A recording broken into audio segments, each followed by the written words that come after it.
Hi guys, welcome to my video.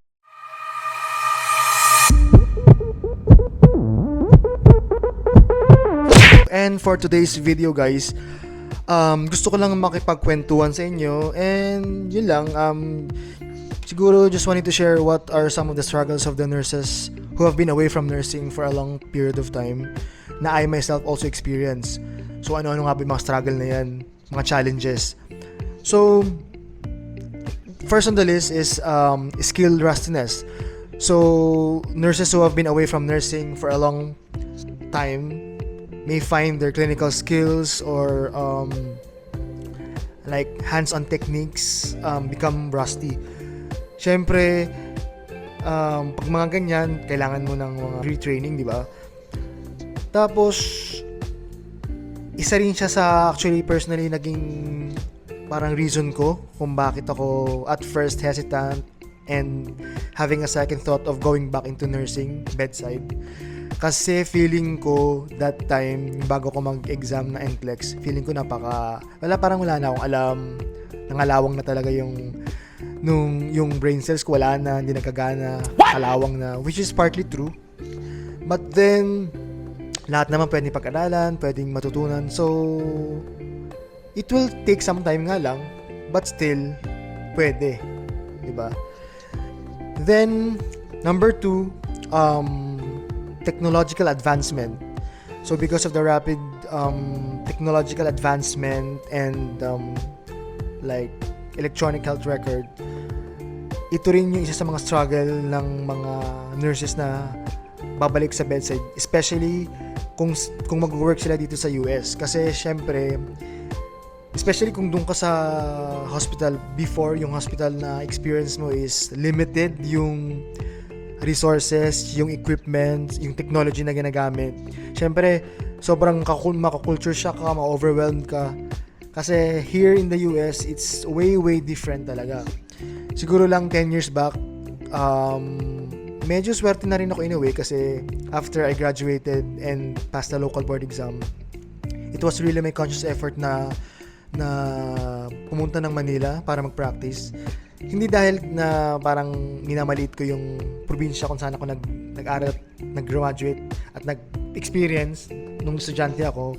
Pero kasi syempre, alam naman natin pag province, medyo limited talaga. So, back then, I was thinking na gusto kong mas ma-further pa yung pwede kong matutunan in terms of nursing. So, talagang pinili ko talaga mag-work sa Manila, which is good decision naman. Number 3, knowledge update.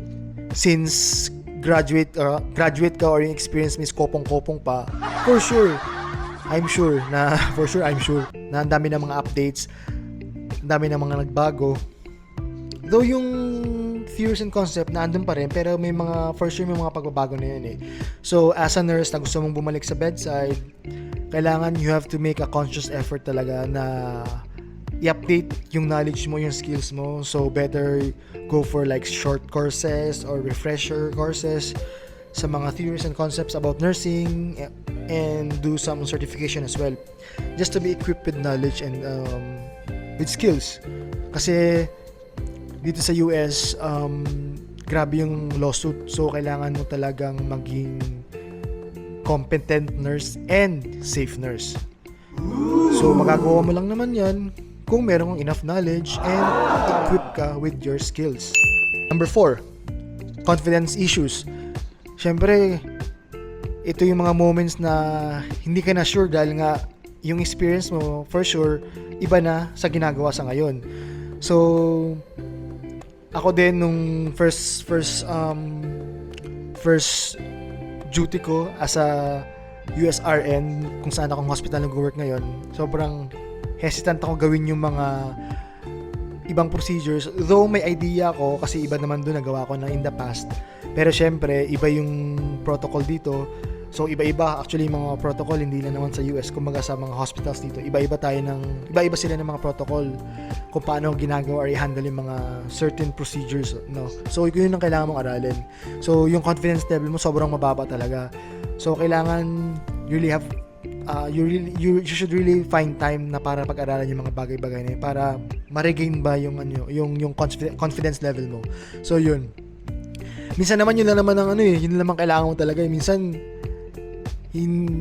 alam mo yun, kailangan mo lang talaga yung project na confident ka sa mga ginagawa mo. Kasi pag ginawa mo yun, mas, in a way, mas pagkakatiwalaan ka ng pasyente mo. Kasi kung ikaw nakikita ng pasyente na hindi ka sure sa mga ginagawa mo, hindi ka confident sa ginagawa mo, kahit ako mismo kung ako yung pasyente, parang matatakot ako sa'yo, di ba?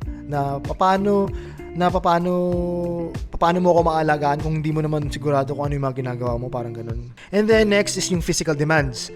Syempre, if you're used to working in an office, like me, I work in an insurance company for more than 10 years. So, sedentary lifestyle, nakaupo lang sa opisina. Well, mentally draining siya, but still, physically, nakaupo ka 15 hours a day, 7 days a week, parang ganun. So, it's a big challenge again. Kasi you have to stay awake kasi since night shift ako for 12 hours and then you're standing for a long period of time.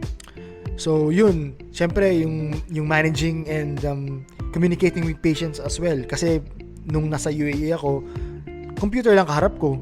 Nagpa-process ako ng mga medical claims, which is ngayon sobrang ibang-iba na kasi kailangan mong makipag-communicate at makipag-deal sa mga tao, hindi lang sa pasyente mo kundi sa mga relatives as well as sa mga colleagues mo. So yun, big adjustment, big challenge. And then lastly siguro yung sa culture. Syempre nandito ka sa lugar na hindi mo naman talaga teritoryo to, so kailangan mong alamin yung mga bagay-bagay, mga do's and don'ts. Kasi may mga bagay na dito na sa ating mga Pinoy okay, pero sa kanila hindi. So, kailangan mong maging careful sa bawat actions mo at mga sasabihin mo kasi they might interpret your actions or your words wrongly or differently. So, kailangan mo talaga maging conscious, extra conscious and careful. So, yun.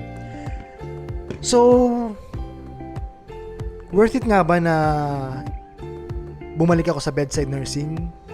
For me, personally, it's too early to say kasi been here for like only 3 months and I'm still on a work on progress. Parang everyday is a learning experience, which is good. And lucky enough, nabigyan ako ng preceptor na mabait, pasyensyosa, tsaka matyaga talaga magturo. And I made sure din talaga na mas pinili ko ang ibang lahi. Actually, she's American. Born and raised dito sa US. So, yun. Malaking factor din kasi talaga na okay yung preceptor mo kasi yan yung magbibigay sa'yo ng feedback. So, pag hindi maganda yung feedback sa'yo, is either ma-extend yung preceptorship program mo or pwede ka ma-terminate. Pwede ka mawala ng trabaho. So, yun. So, yun lang. Sobrang happy lang talaga ako. At saka, hoping talaga na sana maging successful na ako this time kasi meron din na I had a bad experience kasi in nursing which led me to quit nursing long time ago na it took me like 13 years bago ma-realize ulit na nursing is for me talaga, parang ganun. So yun, masaya okay naman dito sa US, all worth it. Siguro kasi iba lang din yung perception ko ngayon, tipong first time mag-abroad, lumabas ng bansa ng Pilipinas, iba, parang mas naging stronger na ako ngayon dahil yung sa Singapore experience ko, sa UAE. So hindi ko na naging problema yung homesickness, na mas na-enjoy ko na nga lang na kahit mag-isa lang ako sa apartment. Yun, na-enjoy ko siya, hindi ako nakakaramdam ng kalungkutan or whatsoever. So yun. So yun lang guys. So sana may napulot kayo. Wala lang, gusto lang makapagkwentuhan. Ganun. So guys, for more updates and interesting stories, follow for more.